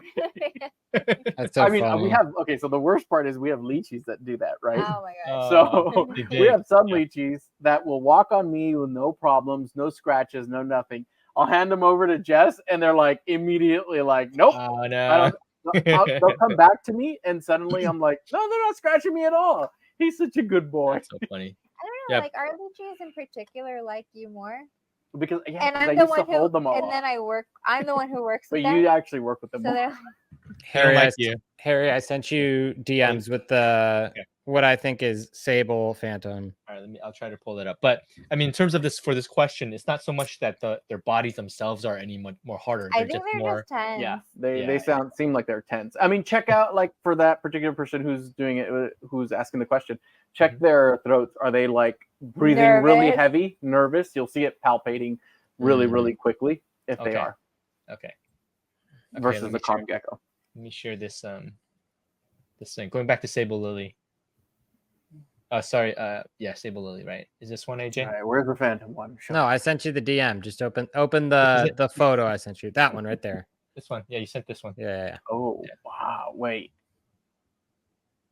that's not a phantom sable. There's no way. That's totally different. What is the it? heck? Sables. That I don't know what that is. That's dope though. That's really cool. that's a Phantom Sable. That's cool. That's interesting. There's got to be something else happening there as well. But look at that one. It's got a line as well. Yeah, that does look. That's not like the phantom sables that I've seen. So that's different. And look at the third one. There's got to be another thing happening there. That is cool. That is. Did I just show you an It animal looks you've like never a seen before? hypo- Yeah. It looks like a hypo phantom luwak to me. It's got full head structure though. Yeah, that's true. It does have full Because head it has structure. that back pattern. But it doesn't have the tail lemur. Oh, the lemur tail. Lemur You're tail. right. Mm. Very interesting. And it's That not one will haunt me, It has that a darker person. stripe down the back. Right. Like what the heck is that? That's my first time. There's seeing got to it. be something else happening there. Honestly. But look at gotta be. it. Doesn't look anything. It looks like you took all the tiger stripes that would like band the animal and then gone. took them and like went like this. Yeah. Because they still looks like jagged. It's not a defined line like a super stripe or a EB would be. Yeah. It's I like agree. tiger that's like mashed up. I have a lot of phantom EB and super stripes. So yeah, they don't look like that whatsoever. So with the dark pigment just on the back. That is super cool though. I wonder what a sable empty back would be. That'd be kind of neat. I wonder if it would actually like bloom the patterning that's on there. Or You do will something find out. really I'm weird. gonna breed my sable lily to a super empty back. So No, don't do that. I just said it. You can't do it. I have. Like, it's already copyright. in motion, man. Can I copyright this? Nope, I'm gonna name it. I just named it right now in my head. What'd you name it? AJ. Sable. Yeah. What? No, I don't have a name. Empty I'm not, sable. I'm not that good on the spot. Sableback. Sableback. Oh man. Crableback. Want the next one? Yeah. Sure. Yeah. Let's go. Oh, Let's talking go. about empty backs. What's the difference between super stripes and empty backs? Bit confused where the line damn is. The super stripe has a thicker band of striping around the center line empty section. And also, if you're describing empty back and super stripes, the section in the middle of the dorsum that should be empty is not empty and devoid as in it's one unicolor piece. Rather, it matches the base color. So if you have a black animal, it should be black. If you have a yellow animal, there's like a star with that one. But but if you have a red one, it's different with empty back and super stripe, right? Because I have yellow empty backs where the pattern in the back is the base color, but I have yellow super stripes where the pattern in the back is like dark brown. Dark, yeah. Same with us. What the heck? So the empty back has a different effect than the super stripe does. Yeah. But what's the difference is the super stripe is significantly thicker, more bolstered pinning sections around the empty portion. It's a more defined line. It's a very defined line, but I think also because the super stripes in general are just more defined animals. Because we have super stripes in our collection that are not as well defined as, say, like Greek's geckos, for example, and they're not as clean and pretty as hers are. Look at these super stripes. Oh yeah, look at that. That thing is dark. Super stripes, yeah. I like that. It's cool. Cool. Okay, What's cool. the thing that we're saying? Super stripe is empty back, but empty back is not super stripe. Yes. Yeah. That's how I've described it to people too. It's like all But super stripes are empty backs, but not all empty backs are super stripes. Yes. But they could be het. Yeah, exactly. They could be. But empty back to empty back, you're not making super stripes. But super stripes to super stripes, you can make mostly super stripes. Maybe you can also make super stripes. So I have empty backs that I've bred together where I am producing the math would make sense that I'm getting. So super empty times super empty, I'm getting 50% of the offspring are super stripes and 50% are super empty backs. Okay. So that the math would point that they're hets. Yeah. And then I breed the same male to another super empty. So one male to another super empty, and I get 0 super stripes. See, same exact numbers that I got when I divided up our collection, Hannah's collection, and Amanda's collection, and Anthony's collection. So I looked at all the results. I put it all in an Excel sheet, and I was like, I don't understand why this is so confusing. You do all the math, and you look at it, and you're like, well, it only makes sense if they all have empty back, and also super stripe is another gene that is epistatic to empty back. So basically therefore, a modifier. A modifier, yeah. Basically, like if you had an animal that has no patterning for some reason and it was just like physically turned off, which we know can't happen, and super stripe or snowflake wouldn't actually pop up, kind of thing. So there's two. There are only know of 2 epistatic genes. Question. Could you, in theory, I'm just spitballing, could you, in theory, breed empty back out of animals to make just het super stripe animals that are not empty backs? And would it then, if you got 2 hets of different, say like Harlequin that's void of empty back, would it do anything? We don't know, probably. Well, because we've never seen a phenotype that's outside of those 2 forms, then I would say likely not. Like, for example, I wonder if it would modify another gene that we haven't tried, though. Like, say, like, would it modify a sable? Would it modify a lily white? It could, You but know? we don't know that for sure yet. Or if Yeah. empty back is the only gene that it acts on when it's present, right? That seems unlikely. Maybe Pixel is that. Who knows, right? It could be like, if we're just spitballing. I don't think it is, by the way. But I'm just saying, if, for example, you bred it all out and you isolated it, and then you know for sure that empty back wasn't there in any of those animals, and then you bred it to make the super stripe gene, and then let's say you produced a Pixel, right? Then that's where I would say, boom, there you go, you got your answer. Then there is a form, but you must also have, that's what it would look like. It would be like another form that we're unaware of. That's interesting. Yeah. Are there pixels that have the dark? There are, but don't start. People are gonna start trading posts. I figured it out. I love spitballing on that stuff, just to kind of like play out what is possible or not, Right. Yeah, I love that too. I mean, we do it all the time to each other. Yeah. I'm like, babe, can we and you're like, well, in theory. Technically we could do this, that. The cool thing about is, like, if you start really outlining your collection with all these genes and stuff like that, you're just like, well, if it's true, right? Because sometimes we'll be spitballing, then you can breed this gecko with this gecko, because almost all our geckos have names, and we'll produce this form. And then, I mean, she's done it, and then I'm just like, oh shit, we're right. Like, it did work out. It worked out pretty well. Yeah, I guess you're right. That animal is heady bee. So yeah, and it's worked out for heady bees and het super stripes in our collection. Where when we started really like figuring out and honing in on it. But that's why I reached out to other breeders to get their input, because I was like a little bit unsure. I was like, I need more data, I need more results, because we're close to releasing this book, so I wanted more data. Yeah. When's your book coming out, by the way?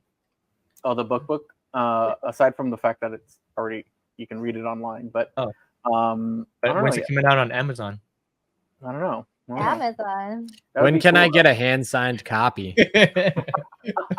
So I know this. I think what I'm gonna do is I'm gonna reorganize the whole thing, where like if you've read it online, it'll turn it more into like a reference manual for crested geckos. So I am planning to like almost reorganize all the text so that the book is also not only something kind of new, but has a bit more details and information about every single topic that I'm talking about, rather than just a 1 or 2 page section on a particular gene.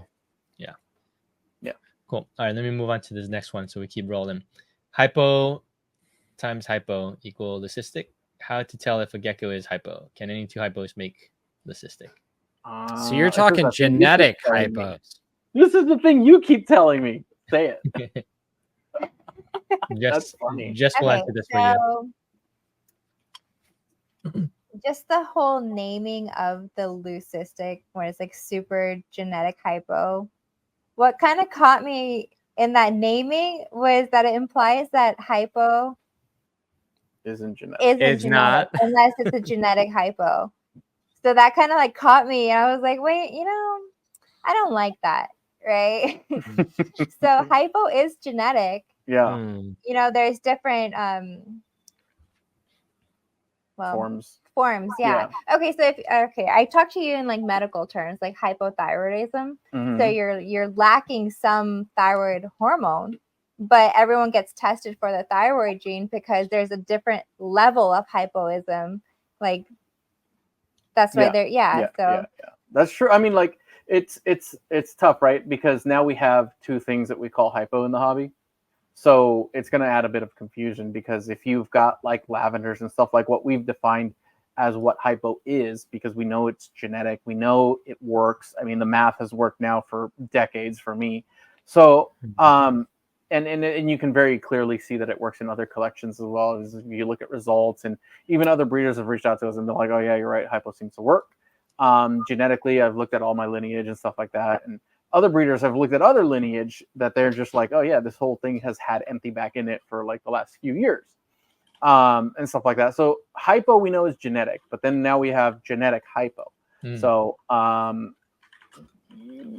because I think it's poor naming.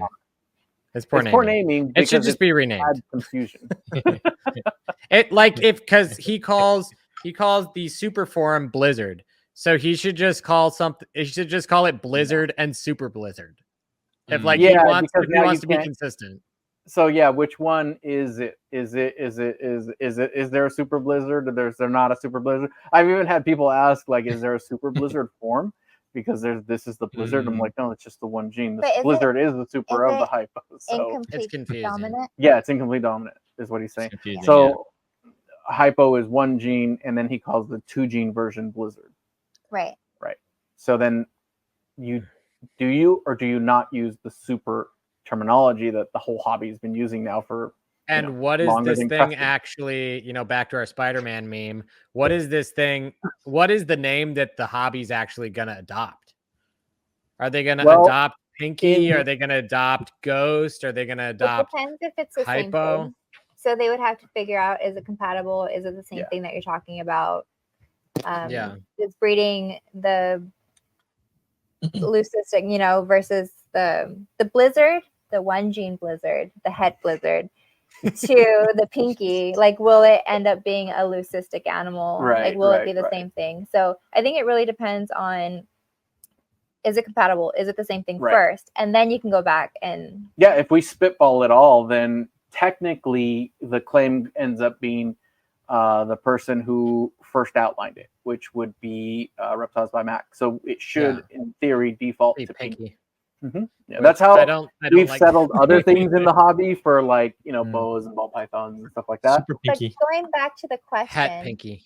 When besides the Blizzard and the leucistic, in genetics, hypo to another hypo will have hypo animals. Because we define it as dominant. What is hypo? It's the lesser of the melanistic parts. So you have different varying degrees of how much of it is lacking. Yeah. But it doesn't make a completely void of melanism. Yeah. Yeah.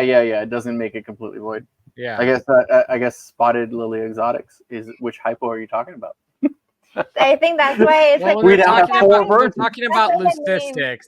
We know what talking. I know. The name caught me was because now you're confusing the genes, because hypo is a gene. Yeah. But But genetic hypo. Yes. No. It's confusing. It's confusing. It is very confusing. Yeah, I agree. I think it needs to be ironed out. Adopted pretty well in the hobby, I feel like. And then suddenly we get a genetic hypo. So yeah, I think it needs to be ironed out. I think it will be. It'll just take probably a few months. And Anthony and Jess, you guys are in charge of ironing it out. So it's not even our project. They're gonna come out and be like, "It shall be known, Pinky shall be known. This animal is Pinky." Anthony and Jess said so. I decree. Genetic Foundation, no longer be used. Foundation Genetics says that's not the correct naming. Nobody's gonna want to work with me ever. I know. We gotta be diplomatic. Not bashing or not, no negativity. Just trying to clear up confusion. That's all. Yeah. For what it is. Yeah. But I do appreciate everybody's work in it. You know what I mean? Sure. They're putting in work. They're at least trying to name things in a way, whether it's consistent with what we've used or seen in the hobby, or whether it's confusing, which it seems to be a little bit confusing right now because people have so many questions about it. But yeah, that was like when Sable first came out. I remember talking with Gabby about it because her and Cindy named it Sable together, and then Mumu tried to name it something else, and that in Korea. Yeah. And then Sable became the adopted term. Correct. Even though he was the primary numbers producer, for whatever reason, Sable was the one that stuck. Yeah. I mean, I think we owe a good amount to him for like really pushing that forward. Him and the other two breeders out there, which was Jet Black and Ryan. Like they did a lot of work to really like iron that out. So the only reason I added it to Foundation Genetics was because of how much work they all had done. And all the work that Cindy had done as well with the morph. So like with everybody's data combined, I just plugged it into an Excel sheet, double checked all the math, double checked everything, looked and compared it to Cappuccino, looked at the numbers for what was being produced with Cappuccino, the super forms and everything, and the combinations in between. And then at that point, I was like, I have a 70% chance roughly of being correct about this being an allelic mutation. And at that point, I was like, regardless, even if I'm wrong, I'm okay being wrong. It's not like I'm I remember you person. like asterisk stuff that is like mostly ironed out, but like not 100%. Yeah. So that's why I thought it was cool to add it as like, hey guys, the hobby now has like a first allelic thing. And people really wanted information on it. Was, and we're like, hey, fun. we're still like figuring it out. We're still like pulling information together and fact checking and working with other breeders. And so we did put it out there, you know, this is the information we have. We'll adjust it as need be as more information comes out. So that's a huge part of Foundation Genetics. It's like right in the beginning, we say, this is what we've observed. This is what we've talked with other breeders. If you have different results, like please, by all means, you know, share them. Share them. Let's discuss it. I want to see the work behind it. You know, does it align with ours? And yeah, that's cool. Yeah, so time will tell on this. Obviously, we'll see what happens. We'll see what name sticks, all that stuff.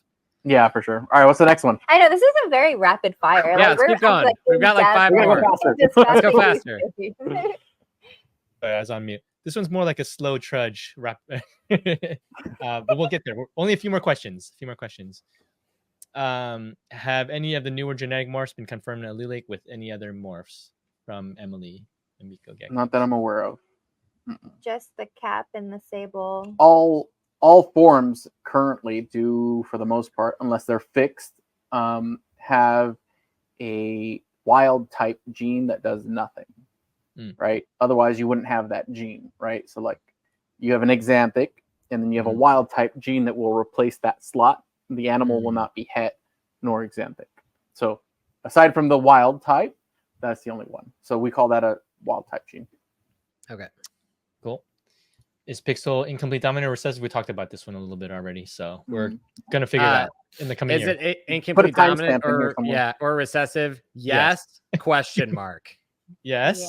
Yes. Put the Spider-Man meme in. Hold on, I'm still on this one. Put the Spider-Man meme in. Put like or dominant. Yeah, put like all the pixel breeders in, pointing at each other. Like it'll be recessive, incomplete dominant, and then co-dominant question. Yeah. We got AC, we got Kristen. Like, or not a gene. Not a gene, recessive or incomplete dominant. Those are going back to what? Like we're still working with Omni stuff too to see how that all works with all of it. Oh yeah. Even the highway stuff from Omni, we're interested to see how that works out. And then there was another breeder in Florida that also now has something very similar. So in the works. A lot of stuff in the works. DVD. Yeah. All right. What genes should be breeder staples, no matter what morphs they are into? I guess it's more preference. Ooh, yeah. I got a bunch of those. That's a good question. Yeah, that's a great one. You guys just thought what you should have in your collection. What you should always absolutely have. Yeah. Lily. Yeah. I think everybody has a Lily already. I just really love how Lily interacts differently with all these things that are happening. It's been really exciting. Soft scale, super soft scale for me, for sure. Or just a super soft scale Lily. Just have it in one animal. We're talking to Dan and Gecko Harmony. Yeah. Nicoletta. And Nicoletta about it. So nice. Hopefully we collab with that stuff because they have some killer soft scales and tangerine stuff. Tangerine is another one I think would be a really good staple. AJ can't see the tangerine, so he can't work with it. Don't out me. No, he can't see red. You already said it in the last episode. I can't see many colors. I mean, what color is that guitar behind you? Which one? All the red ones. I know there is one. I know there is one red one. I know there is because I bought it and I know it was red. It said the tag said red. Soft scale and super soft scale. AC is still coming out with some really cool stuff. So don't forget to check out his site too, because we actually just got one from him. I actually did. Because I went on his website and I was just like, I need it. I want it. I mean, That's fun. It is what it is. I think soft scale is an interesting one because like there's so much variation you can get. You can't get certain hues and colors of like creamsicles and stuff like that without that soft you can scale. only get with soft scale. Yeah, Interesting. I could see that. And I think like empty back's another interesting one. I think there's so much work to do with empty back and super stripe. Oh we haven't even hit the tip of the iceberg with it. You know, I mean, you and I talk about stuff with it all the time. I send you like new things that I'm hatching. I'm like, look at that one. You know, it's just like like the other day I made. Oh, I didn't tell you, but I made a yellow super stripe the other day. That was cool. Oh, all right. Yeah, shoot that one over. I want to see that. Yeah, I have some yellow super stripe phantoms too. That was our nice. first. Actually, our first was yellow because it came from yellow parents. It was. Yeah. So then when we started, when we started this whole journey, it started from yellow parents. Yeah. That's fun. Nice. And then we've got that C2 one, cream on cream, which is basically hypo. Yeah. Really hypo animals. Like Yeah, those are killer. Then we have the phantom one. Oh yeah. Well, he hashed Pinball's really out, wicked too. But dark matter, he looked tangerine. Oh yeah. And then he just like lost all the color, and now he's just like this dark. Because of the grunge. Yeah. Yep. That's cool. Phantom stuff. Phantoms I think are going to be up and coming as a new thing as well. Yeah. It's so funny because so many people tried to get rid of them. They like everybody like wholesaled all their phantoms and like just didn't want them. And now I feel like some of the coolest stuff coming out is like the red ports and the like the dark phantom fraps. And wait for the black ones and the red ones and the yellow ones. I mean, we have yellow I have ones red. as well. I have red and yellow. I think I just hatched my first black based phantom. Have you made a yellow one? I made a bunch of yellow ones. Yeah. Cool. But we've always loved phantoms. Phantom before it was Phantom. Area 51. Oh, back in the day, that stuff. They were called Area 51. Messaging AC like that was AC. Area 51. This was the greatest marketing strategy of all time. AC had something that he called Area 51, which was basically, hey guys, I threw a bunch of random geckos together. These are the babies that came out. I'm gonna sell them cheap. Yep. Not even the price point, but just the Area 51, that like funky stuff that was coming out. We were always like, yes. Yeah. He's like, oh, I bred an animal that should never be bred to each other. These two animals, and I did it. And here's the babies. These are amazing. Buy them. Yeah. Like, so the whole purpose was just like weird stuff. Break the norm, you know? Yeah. Yeah. It was cool. We love it. I remember that. We still love it. We're still like. I mean, we're making some wild looking stuff. When are we gonna team up and make an Area 51 2023?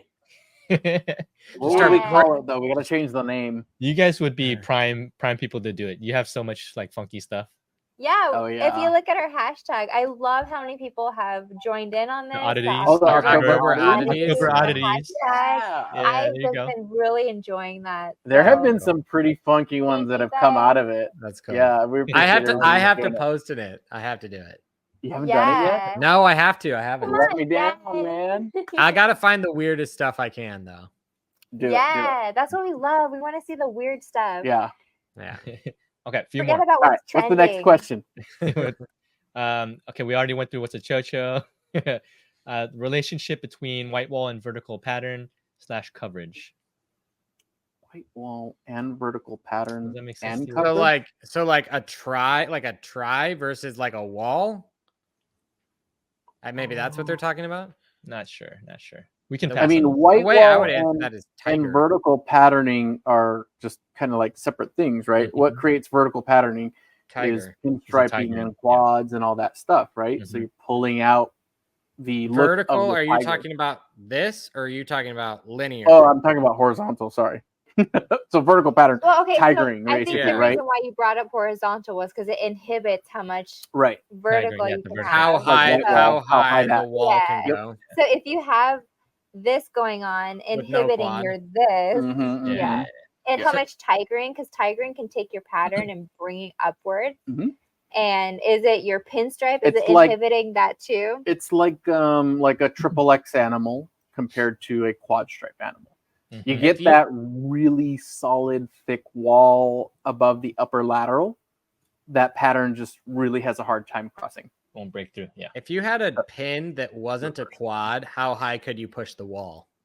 A pinstripe that wasn't a quad. Yeah. Depends if there's tiger. I don't know. You do some of the most amazing ones. Let's see it. Come on. Let's bring up AJ's feed real quick. No. Don't we don't have time. We don't have time. Down.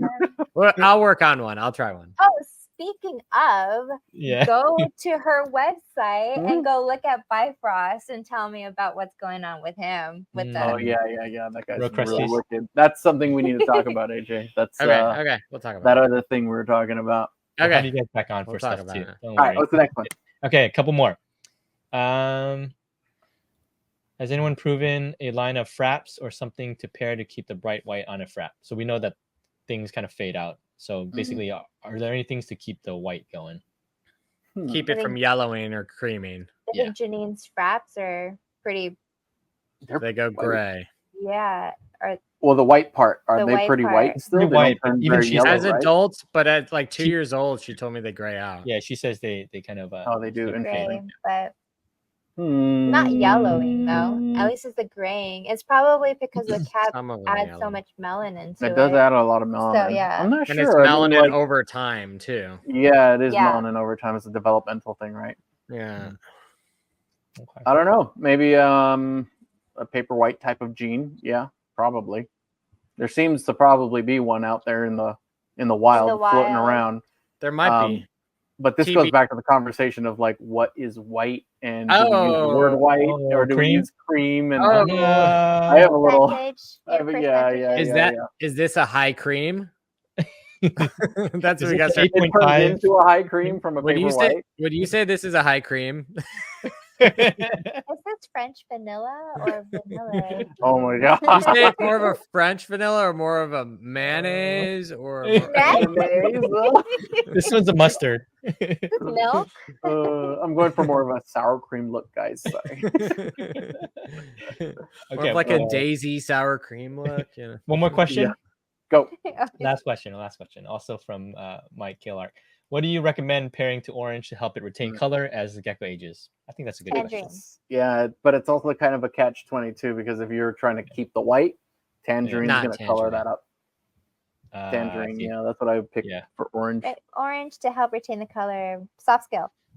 If the gecko's also if it doesn't have white on it, cap helps with orange. It dirties over time though, but the orange browns, right? They start brighter. They start brighter than like any other orange, though. Second to sable, I would say. The orange on a sable is. But the orange on a sable fades really fast. It does fade. It doesn't make it to adulthood. No, I would agree with that. It doesn't. Cho will make it. Actually. What? Genetic hypo. Genetic hypo will help it. What? The orange lilies. There's no such thing as no orange lily. I thought tangerine lilies. Just tangerine lilies. Yellow xanthics. No. The head part will make it like. That's true. The head axe part. Yeah. Yeah. There's I don't know how that morning gecko got there. I guess there's a morning gecko above your head. That's awesome. Oh my gosh. All right. Anyway, sorry. All right. Any other final thoughts, questions? I love it how even this question, there's like 4 answers, but there's pluses and minuses to every answer. I know, right? It's like, oh, tangerine, but it'll wreck the white. Oh, cat, but it'll wreck the white. Oh, soft scale, but soft scale is probably the best answer. I would agree with that. Soft scale, actually. I mean, we have orange soft scales, and they keep it way longer than just the normal orange animals without soft scale. Also, you could just take a lot of pictures when they're young. Yeah, take the pictures when they're young. And then when you sell it, take macro pictures. You can't tell if it's adult yet. Yeah, take a lot of pictures so you have a lot of social media posts for the next 3 years. Repost the same things. Oh my gosh. Yeah. Cool. Well, that was fun. I felt like we talked a lot of new stuff, a lot of things that people are interested in terms of genetics and all the morphs. Yeah, we love talking about questions. We're ready. Yes. Yeah. I think my goal, Harry, I don't want to speak for you, but I'd love to have Anthony and Jess on like every 15 episodes or something, just to like, because things happen, right? So much stuff happens, and it's good just to catch up. Development. And then people will hit new combos probably every couple months. And there's always new things to talk about. So we should do that if you guys are up for it. For sure. I'm down. Yeah. I mean, I Yeah. talked to so many people about such interesting things that are popping up in collections and stuff. Or you know, it's there's so much development, especially now that we have like a little bit of an outline to kind of follow, and then people are testing. They're really testing it. I love that. And even with like really weird things that you wouldn't combine, and the results from them are pretty interesting that I see from other people sharing. Yeah, a lot of new things coming up. I'm interested. That sounds great. But we're always talking to each other about it. Yeah. Like all the time. I'm like, what is this? Man, we should do a video or something. Yeah. Just turn the camera on and hang out with us. You guys can make your own podcast. You know what? Actually, or make your own I've podcast. been wanting to do is make a video of like, I know this only happens when we're doing shows and people will ask a genetic question. And Just I'll be turn like, the camera on then. I have all the geckos on the table. Like I have like some of the parents, the offspring, the siblings, and the outcrosses and all this stuff. And I'll just pop them up on the table and be like, this is the progression of tangerine. This is what it looks like when you get het versions of this and homozygous versions of this. And then people are like, oh, wow, that makes way more sense. It's even like Phantom is one of the easiest ones because all we usually pair, if we have a Phantom, we'll usually always pair it to a het Phantom because we want to see what the 50%, the other 50% is going to be, right? Like things like that. I love just plopping them all out on the table. Have you noticed any physical marker of het Phantoms? I have, but I've also seen that totally get wrecked by other types of pairings. Okay. So no definitive. Yeah, you're like, oh, is this like the marker? Yeah. I've definitely looked for marker for like when Caps came out and everybody's like, it's got the V. It's got the V at the tail. Yeah, exactly. It's one of those things like, what if the het markers that people are so sure that they can identify which ones are Phantom in their collection are just because it's maybe closer to the wild type phenotype, right? Yeah. So I think it's just a common characteristic that happens to be in that line. And so, yeah. Interesting. All right, Harry, sign us off. We'll talk more. I got to catch this morning Gecko and go eat dinner. So, All right, awesome. Yeah, we got you guys in the next 15 episodes. We'll keep chatting. Yeah. But yeah, follow you, Anthony and Jess, AJD Reptiles. Everybody knows who you guys are, and we had a great time with you guys. We thank you guys. Thank you for all your questions. We appreciate you all, Gecko community. Yeah, those are some good ones. Yeah, good questions. We'll keep them coming. So. And hang out after we sign off. Don't leave. Hang out for a second. Okay. He has more questions. Thank you guys for having us. We really appreciate it. Yes. Thank you all. Yeah. See you guys. Bye.